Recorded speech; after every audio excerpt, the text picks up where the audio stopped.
17 ปีคริสต์2023พี่น้องกันเมืองใดค่ะทั้งเสียงอันเก่าอำไปเย้าอันใหม่ซ้ำปอกมาเรื่องเก่าซ้ำไปหายเรื่องใหม่ๆก็ซ้ำเฮ็ดใส่มาเทียง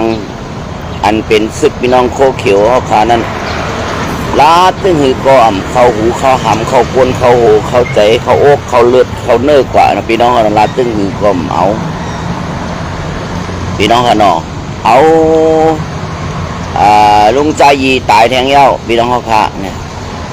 เอาลุงใจยีตายแทงเย้าพี่น้องเขาขานั่นน่ะเอาตายติ๊กๆเขาขาลาดูไอ้แก้นังเฮ็ดเขาไหนคนเมืองลาตึงหือก็ตื้นหนำย้อมเชาะกัดหน้าจ้าหน้าแขนหน้าเด่นคนเมืองตาบคนเมืองตูบคนเมืองเอาคนเมืองตายเจ็ดคนเมืองตีคนเมืองมัดคนเมืองในจ้าหน้ากัดหน้าแขนหน้าอันคนเมืองไต้เขาอะไรนั่นแต่ว่าให้ SPP จ้าหน้ากัดหน้าแขนหน้าต่อสู้กูเข็นเขาอันเป็นมานั้นในซ้ำเฮ็ดอันโลเฮ็ดกำลังกลางใจคนเมืองอะไรในซ้ำเฮ็ดสร้างคึงปองจามอันคนเมืองใครทำใครไรทำกว่าอยู่จอมมานพี่น้องนะ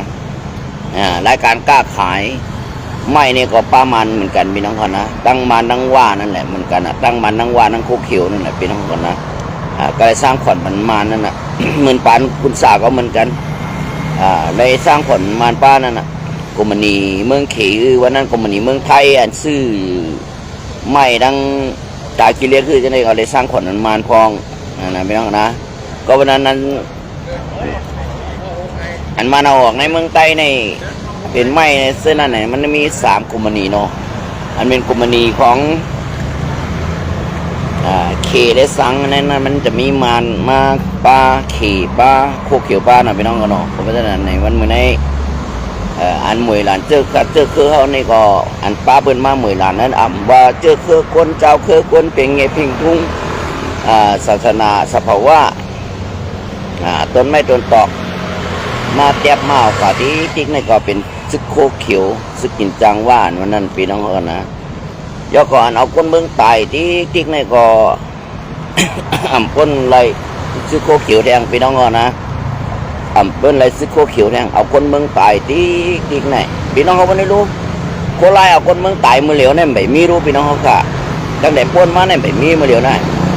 พี่น้องวันนี้รู้ในหน้าเพราะว่าโคไลเพราะว่าโคเขียวเขาจะมาวางเขาเพราะว่าคน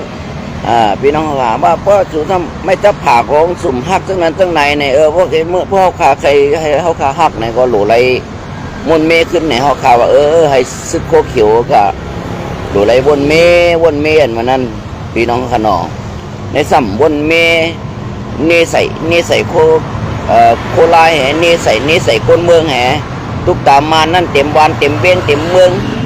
เต็มตับอยู่นั่นเนใส่พืชหืดลือว่างามจะยื้อกันกำไรเป็นหือพี่น้องเขาค่ะได้น่ะมัน8 เหรียญคนเมืองไต้เขาค่ะใน8เหรียญโจต่อโจ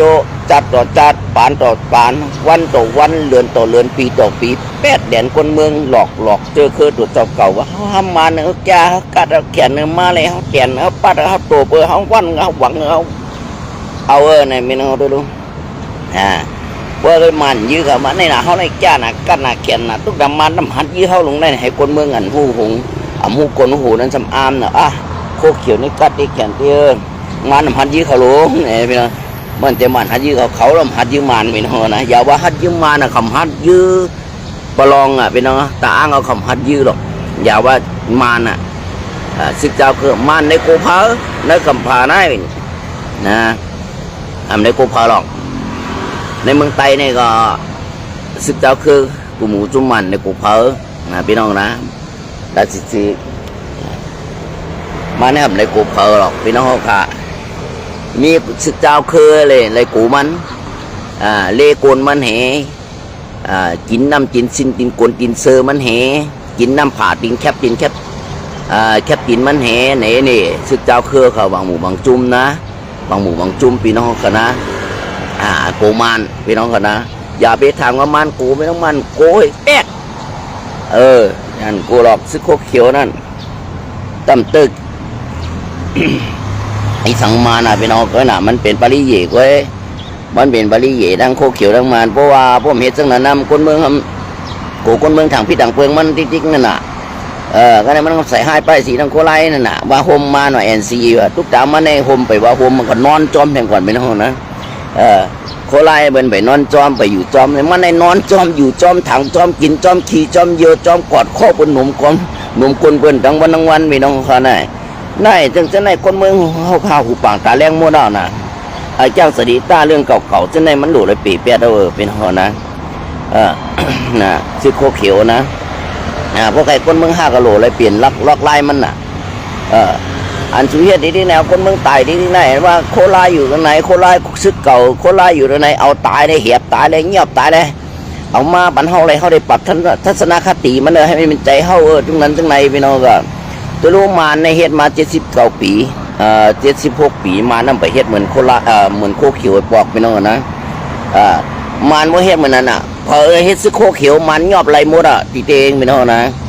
มันแฮมเฮ็ดอ่ะก็เปิ้มันเลี้ยงไว้น่ะพี่น้องนะมันเลี้ยงไว้ดีรู้พอเฮ็ดซึกตางมันยอบไหลพี่น้องนะปุติเตงได้พอเฮ็ดซึกเก่าก้างมันยอบไหล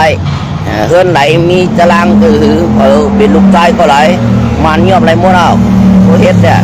เพิ่นเฮ็ดเหมือนโคเขียวตั้งเฮ็ดตั้งวนโคเขียวได้รู้มาแน่มันเฮ็ดเหนือใต้เฮาเป็นเจ้ามันอีกจากคนใต้เฮาก็มันถึงขั้นถึงโคเขียวได้มันมวยหลานเนาะน่ะพี่น้องนะมันเพียวมวยไปเตะๆว่าน่ะพี่น้องเฮาค่ะสำการเมืองก็สำเฮ็ดของมีการไฟบางมีการจีว่าเยี่ยมเมียวเหลียวไว้แต่คนเมืองบ่ได้ปึงอิงกว่าน่ะการตั้งนานให้มีของพี่น้องเฮาค่ะเอาหมกหน้าหมกตาลเฮ็ดใส่ผักกีนนี่น่ะใส่ผักกีนางเขียวเฮ็ดปานแน่รู้พี่น้องเฮาค่ะว่าเฮาเฮ็ดการเมืองเตียบไม้เตียบตอกเอาเตเอาว่าพี่น้องนะคนเขาขาในมันหู้นะลามขาดหูขาดเดาหูวิเคราะห์หูว่าจุ่มในเหตุการณ์เมืองจุ่มในเหตุการณ์ศึกจุ่มในเหตุการณ์เจอจาดวันเมืองแผ่นดินเจ้าเก่าในหูมัวรับพี่น้องนะจุ่มมันเป็นขี้คาเปื้อนอยู่ไปไตแคบดินเปื้อนกินน้ำซินน้ำขนน้ำเสือน้ำซินเปื้อนนั่นไหนจุ่มไหลเป็นอะไรนะหูมัวรับพี่น้องครับจังหูนะพี่น้องคนเมืองใต้เขาขาหูนะผู้มีปัญญาก็หูปฏิการเมืองเขาก็หูเพื่อนเขาลั่นไรโบราณหวยหนาพี่น้องเขาว่าอยู่ในเมืองใต้อยู่ในเมืองใต้นั่นก็อยู่ด้วยแหละไล่ขาสีพวกลาเชียวลาดด้วยแหละการบืนเขามือเก็บไปแล้วผมอยู่มันแตะเป็นคอใจน้ำปั่นในกำเดียวละพวกหันในเขาขาอะไรตัวทบแต่หันมาอะไรมันยืดแบนเหลียวพี่น้องนะมันขาแบนเหลียวพวกนี้ผมมันนิดได้มันไรดอกเขาไม่ยอมรับความคิดเห็นของผู้อื่นเลยพี่น้องเขานะ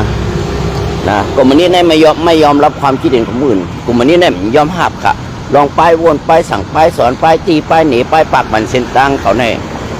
คำย้อมห้าพี่น้องเขาขนาดย้อมห้าคนเมืองละพี่น้องเขาขนาดอันนี้ก็คำว่านี้อันเก่าต้องไปหายกำข่มขืนมียิ่งว่ากำมาเปล่าคนปูกึ่งปูเฮงป้อทูกป้อแจดว่ากำก็แบบมัดคนวันนั้นวันไหนว่าก็มาเอาใจยีตายแทงเย้าว่าให้ไหนจ้านจับหลังกาใต้เขาขายเฮ็ดได้ปานนี้ค่ะรู้ให้มันคือปืนไว้ดีๆงามๆจะฝั่งป้าตายกว่าคิงฝั่งป้าตายกว่าก็ปืนมันเฮ็ดไว้เหนือหุกให้เหนือคือใต้เขากันนี่มันตายพี่น้องเขานะ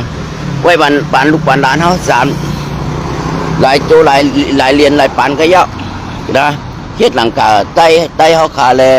เตรียมลิกหลงไว้ใช่ไหมเตรียมลิกหลงไว้กาปันปังผ้าก็บันปังผ้าแหละใช่ไหมมามวยดันคือไตจังหือไหนอ่อนเพิ่นมาเพียวอุกจ่าปิกเจในแผ่นดินไตเฮาเจ้าคือไตเฮาจังหือไหนก็ให้จับหลังกาวไว้แจมเป็นลิกหลงไว้ค่ะนะแจมเป็นลิกหลงไว้